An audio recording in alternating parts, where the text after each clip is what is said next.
So now we come to part 2. In this video, I want to talk a little bit more about the components of multigrid that we haven't really talked about yet. So that's the coarse grid operator and smoothers. Let's start with the coarse grid operator. So we've got 2 basic options. The first one is the one that I've just been using implicitly throughout last week, which is to discretize your partial differential equation on each of the grids. So you've got a sequence of nested grids, and on each of them you go through your finite difference scheme or your finite element scheme or whatever to obtain a matrix AH for that particular grid. But of course that's a lot of work, and it requires us to set up the full scheme on each of these grids. So in practice, what is normally done is what's referred to as the Galerkin approach, where we just set up one of these matrices on the finest grid, and then we compute all the coarser matrices from that matrix using the restriction and prolongation operators that we need anyway to be able to go between the grids.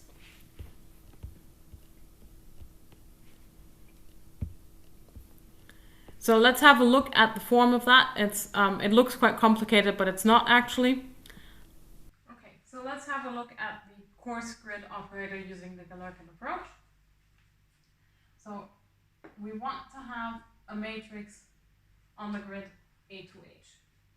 So if this is our fine grid and this is our coarse grid, then this would be A to H and this would be AH. But we don't want to discretize on this grid. Instead, we want to use the operator we already have for the finer grid to compute this directly. And we can simply use the prolongation and restriction operators that we need to use anyway. So basically, if we have AH, and now we want to solve for an error which is on the coarser grid, E to H, then we can't multiply this matrix with this vector because this vector is n halves large and this matrix is n cross n. Okay, so now what if we use our prolongation operator P here and apply it to this? Well, then we get a vector which is also size n, so we can multiply this. But here on the right hand side, we also have a vector which is of size n halves again, because it's living on the coarse grid. And so at the end, once we've multiplied these, we now have again a vector of size n. And so now we need to apply the restriction operator, and then we are back at n halves. And in total, this can be seen as being our Galerkin coarse matrix, A to H. And that's basically it. So on the slides, I think there's a bunch of indices here. So this is the restriction from H to 2H, and probably the prolongation has the same, so H to H. And so it looks quite a lot more complicated than it really is, because all that's happening here is that we're using the restriction and prolongation operators to convert the vectors always into the sizes that we need on the grid that we're at.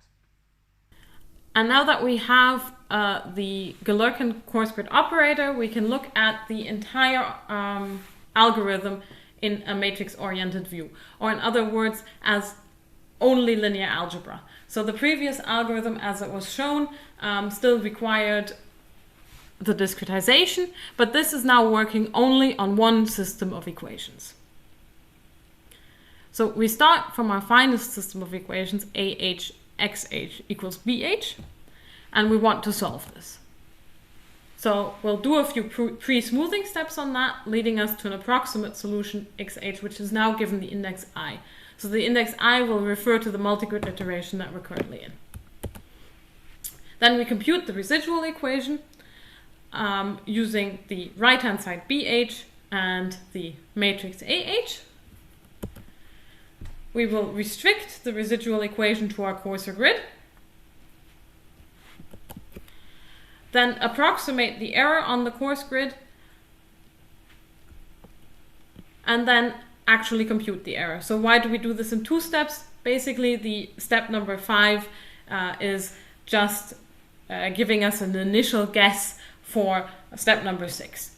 So we can take the error that we had on the finer grid and we can restrict it, but that won't be the actual error on the coarse grid. So now we need to solve the residual equation, which is what is written here. The only reason it looks slightly more complicated is because instead of writing A to H here, it's written the Galerkin coarse grid operator in its sort of matrix vector form, if you like. So R, A, P. And that's applied to the error, which is what we want to find. And we can compute this because now we know everything, well, except for the error, which we need to compute either using a direct solver or a smoother. We can then interpolate the coarse grid error back up to our finer grid and apply a coarse grid correction. So then the next iteration, xhi plus 1 is xhi plus the error term from the coarse grid that we've interpolated back up. And then we do some post-smoothing on our approximate solution. So that's it. It looks still exactly the same actually as the algorithm in its non-matrix form. The main difference here is the use of the Galerkin operator in step 6 and also in step 4. But this algorithm is how you would actually end up implementing it. So now you only have matrices and you have vectors. You don't need anything else.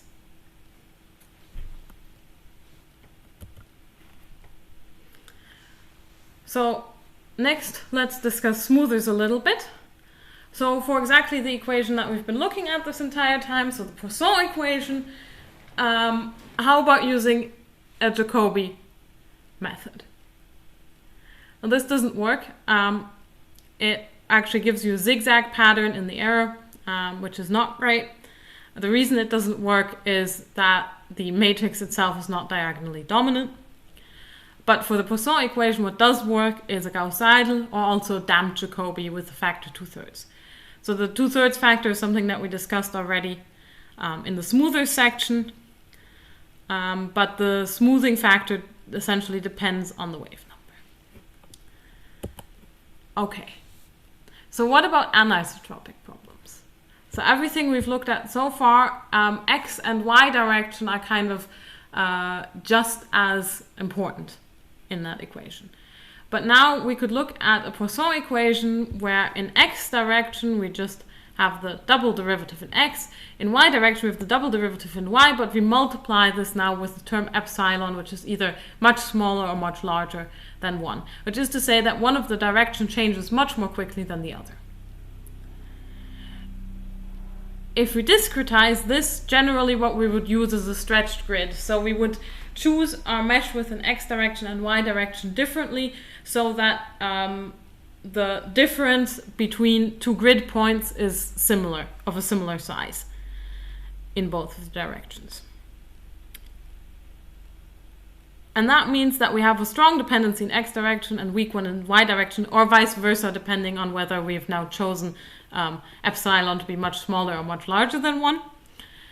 And that means that we have good smoothing of the error only in one of the directions. So if epsilon was much smaller than 1, then we have good smoothing in x direction, but not in y direction. And that's obviously a problem because the entire idea here was that we get a good smoother for different grids. And the somewhat obvious fix for this is to do a semi-coarsening. So on the coarser grid, we coarsen now only the x direction. And we leave the y direction intact.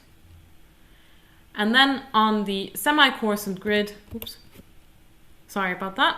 On the semi-coarsened grid, we now have a weaker anisotropy. So at some point, hx and hy will be roughly the same. And then we have all the results that we wanted.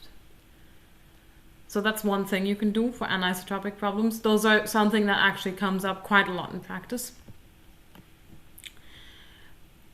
Some more questions might come up with the convection diffusion equation, which we've already looked at. So again, we're going to introduce some term epsilon, which is much larger than, much smaller than 1 on the diffusive part. So uxx is the diffusive part here, and ux, which is just the single derivative, is the convective part of this equation. And if we discretize this with a so-called upwind discretization, which is to say that here in this part, which can't be symmetric, we get un minus 1 instead of un plus 1 minus un. Actually, let's have a short look at that on the whiteboard. So the Poisson equation is one that we've been using this entire time as a model problem. This is the Poisson equation in 1D in its isotropic form. So we just have a double derivative here. We could also, so this is now a single derivative in x, multiply it with some spatially dependent factor ax, or maybe I should call it epsilon because it's been epsilon before. And then ux is f. Okay, so this is the 1D form of the equation if this factor is depending on the spatial point, because then you can't just pull it in front. So the other equation that we've seen has an epsilon in front, double derivative of u is f. The same way we can do this in 2D. So then the standard Poisson equation has a double derivative in x and a double derivative in y. And we still have some right-hand side f. And we can now either vary both of these individually. So we could put a factor in front of each of them. Epsilon 1, epsilon 2, for example. But we can also make this term be spatially varying, and then we can get even more general. So we could write this. So this is a gradient. It's just a derivative in x and a derivative of y in the vector form. So one way to write this would be to apply this term twice to u. That's a different way of writing this. Okay. So that's equal to Laplace u, which is also another way of writing this.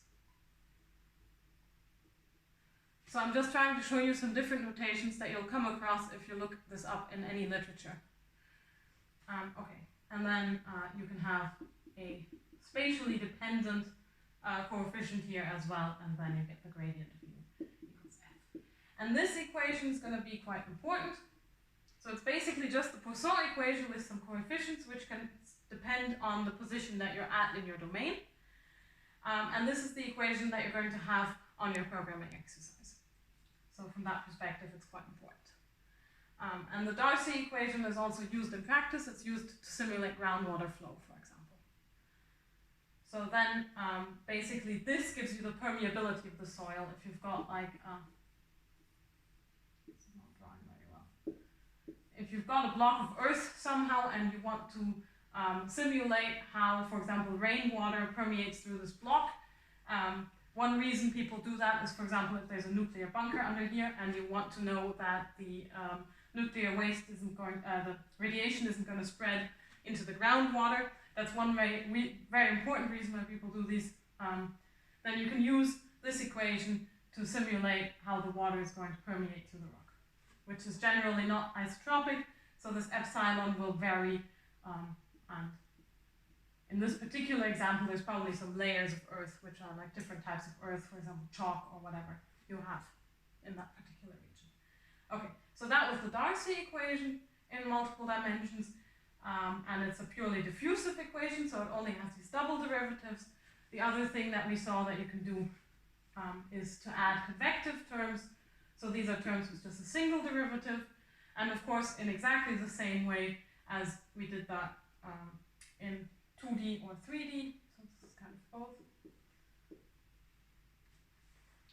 We can do the convective term, so then we can just have something like this.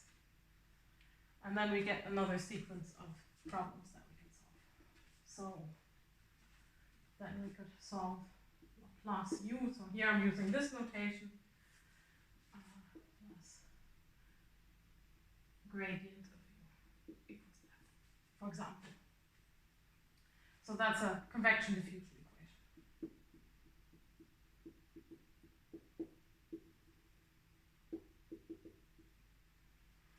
So this one throws up quite a few problems that this one doesn't, which is why we're going to use this one as the programming example.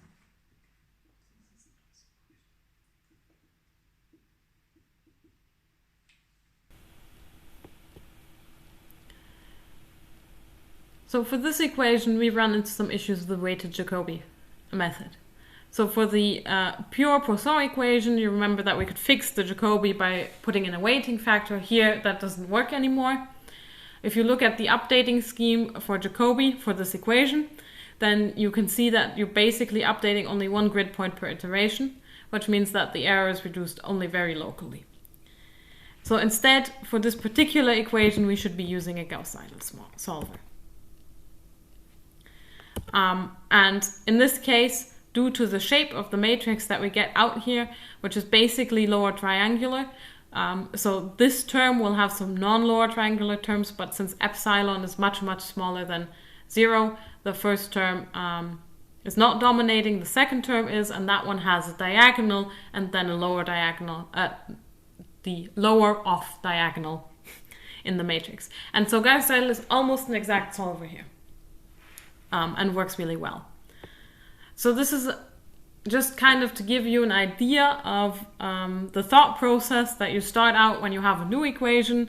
How should I set up my multigrid? So kind of how do you go about this? And that is that you just have a look at your equation and then you look at your matrix form and you try to figure out what type of smoother would work well there. There's a lot more complicated situations than the one that I've shown you now. So in general, you wouldn't be working in 1D. You would be working in either 2 or 3 dimensions, usually 3 dimensions in fact. And of course, you can write the anisotropic Poisson equation, which is also often referred to as the Darcy equation, in 2 or 3 dimensions. And then it looks like is written here. So now this Nabla operator here is a derivative in x, y, and z, or x and y, depending on whether in 2 and 3D. Then you can have a matrix epsilon here with all sorts of coefficients which are still depending on your location. So they can also change within the domain, which is not something we've looked at so far. And then we have another Nabla and then our right-hand side. Another option, of course, is that you could look at the convection diffusion in a more general setting. So you can actually also take the operator from above there for the anisotropic Poisson and put it into the convection diffusion form if you like. You can have this entire thing in 1D is on the left and then in 2D as on the right. And for all of these cases, the smoothers that you require are not the type of smoothers that we've looked at so far, since I've restricted most of what we've done to 1D. What's often used there are so-called alternating line smoothers or plane smoothers in 3D. It's also possible to do Gauss-Seidel for these problems, but it's quite difficult to figure out what downwind means in 2 and 3D. So if you remember, this worked because of the un minus 1. Now imagine this in 2D, and it becomes much less clear which is the downwind. And in fact, the whether that works then depends on the ordering of your vertices in some sense. Okay, so if you're interested in that, so the last slide was mainly just to give you a little bit of an outlook on what can be done. You can look at some of the literature on this. So the first one, the multigrid tutorial, is something that covers roughly the same content as this lecture, and none of it is particularly complicated. The Hackbush book is a very thorough look at iterative solution of large sparse systems of equations, but it's somewhat mathy and technical. And then the last two are two papers on a different view of multigrid methods as multi-level methods, but that's also extremely technical.